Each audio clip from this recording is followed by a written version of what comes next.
The rain was coming down in sheets as I stared out the window of my Seattle condo. I'm Torin, 44, and I work as a software architect. My life until recently had been predictable, comfortable, even happy. I thought I had it all: a beautiful wife, a stable career, and a future that stretched out before me like a well-paved road. That was before I discovered the truth.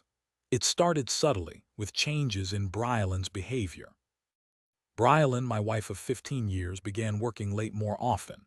She's a real estate agent, so odd hours weren't completely unusual, but this felt different. Her explanations were vague, her phone became guarded, and she seemed distant. I tried to brush it off. Maybe she was stressed. Maybe it was just a phase, but the feeling persisted, a knot of unease tightening in my stomach. One evening, Briallen told me she had to go to a last-minute showing across town. "It's a potential buyer flying in from Chicago," she explained, grabbing her keys. "I probably won't be back until late." I kissed her goodbye, but something felt off. I couldn't shake the feeling that she wasn't telling me the whole story.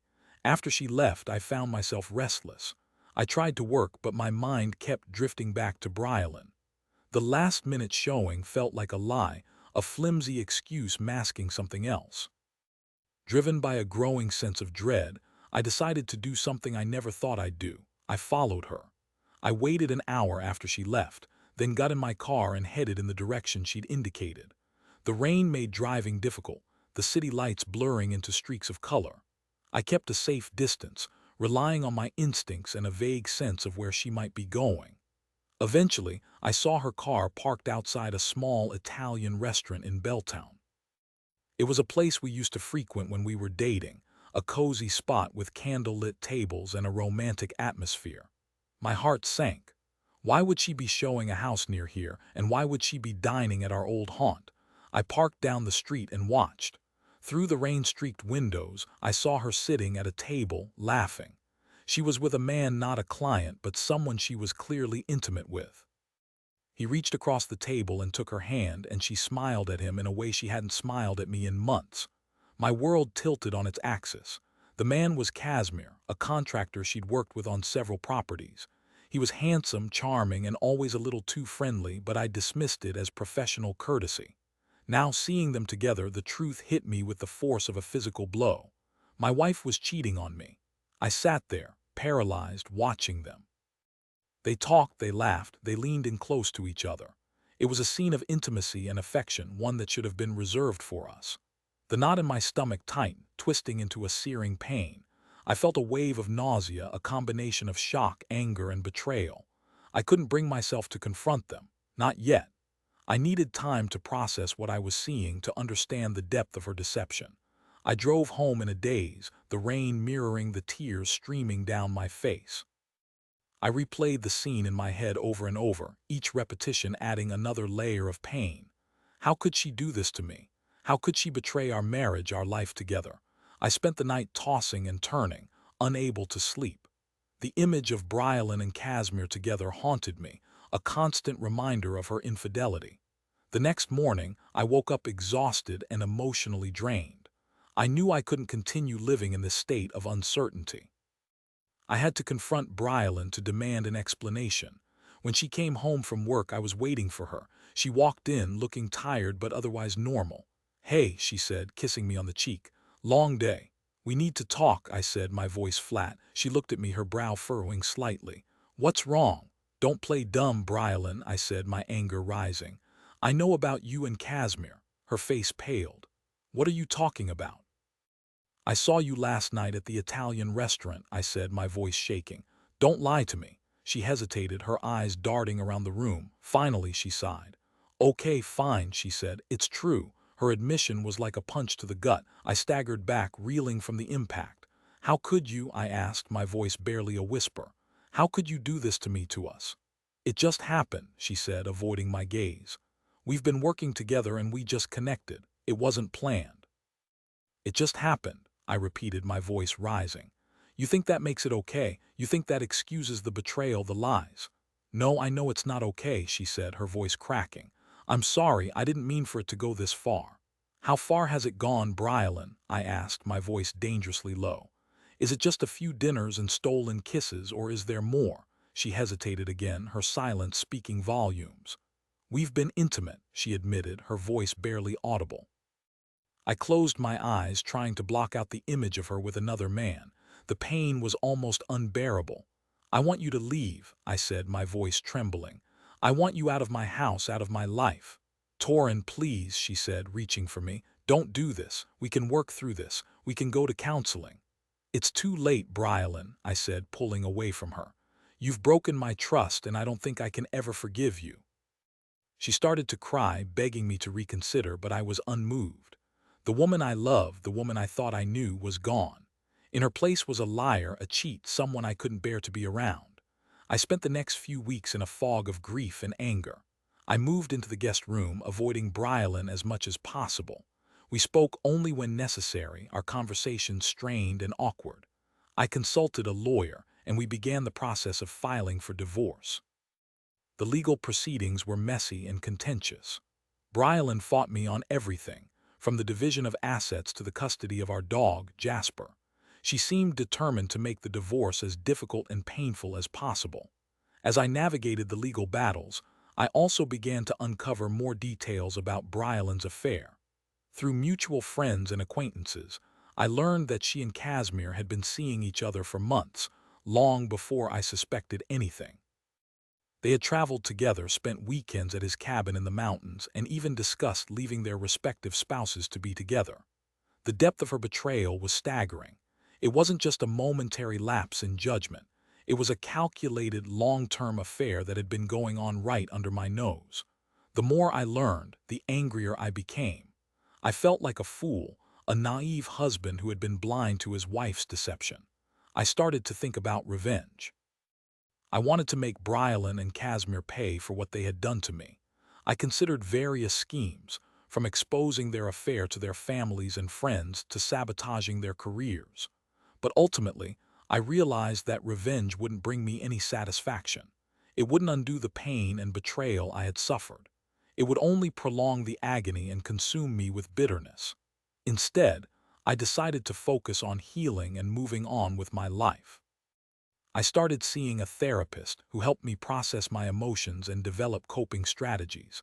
I reconnected with old friends and made new ones. I took up hobbies I had neglected for years, like hiking and photography. Slowly but surely, I began to rebuild my life. The divorce was finalized a few months later. Briallen moved out, and I was left alone in the condo we had shared for so many years. It was strange being there without her, but also liberating. I was free from her lies and deception, free to create a new future for myself. A few weeks after the divorce, I received a phone call from an unknown number. I hesitated before answering, but curiosity got the better of me. "Hello," I said. "Torin, it's Casmir," the voice on the other end said. My blood ran cold. "What do you want?" I asked, my voice tight.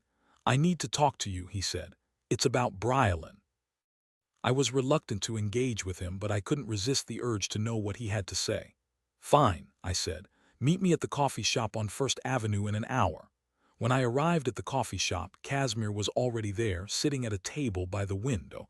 He looked haggard and worn, his usual charm replaced by a look of desperation. I sat down across from him, my arms crossed. "What do you want, Casmir?" I asked, my voice cold. He took a deep breath. "Briallen is gone," he said. "She left me." I stared at him, stunned.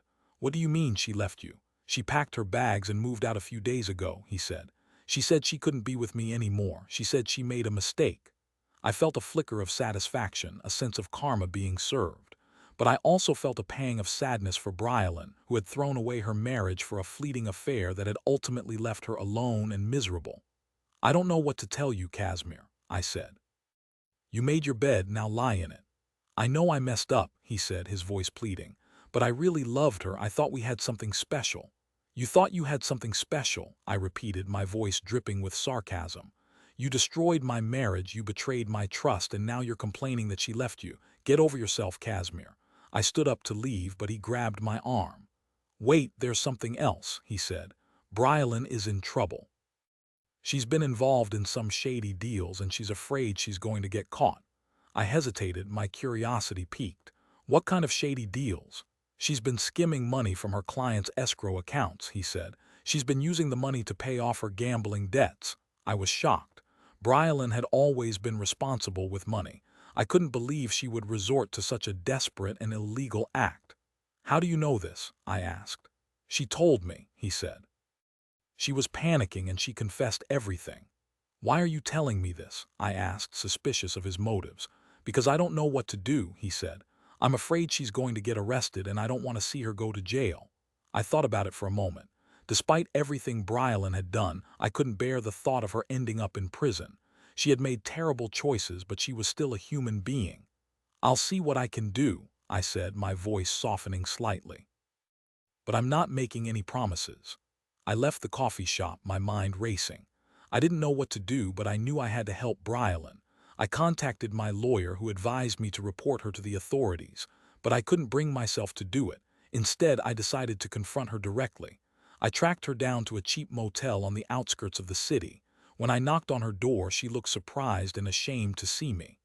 "Torin, what are you doing here?" she asked, her voice trembling. "I know about the money, Briallen," I said. "I know what you've been doing." She started to cry, her body shaking with sobs. "I'm so sorry, Torin," she said. "I didn't mean for it to happen. I just got in over my head." "You need to turn yourself in, Briallen," I said. "It's the only way to make things right." She hesitated, her eyes filled with fear. "I can't," she said. "I'm too scared." "I'll go with you," I said. "I'll be there for you." She looked at me, her eyes filled with gratitude. "Thank you, Torin," she said. "Thank you for not giving up on me." Together, we went to the police station where Briallen confessed to her crimes.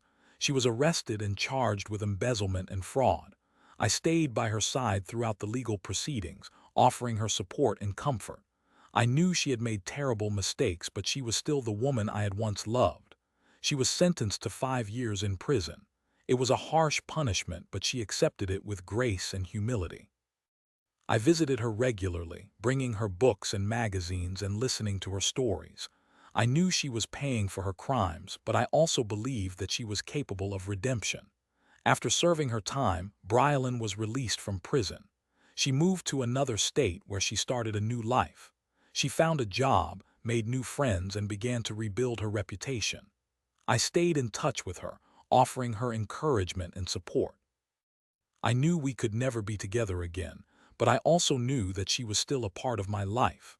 I eventually found love again, with a woman named Fianuala who appreciated my honesty and compassion. We built a happy and fulfilling life together, based on trust and respect. Looking back on my marriage to Briallen, I realized that betrayal can be a painful but ultimately transformative experience.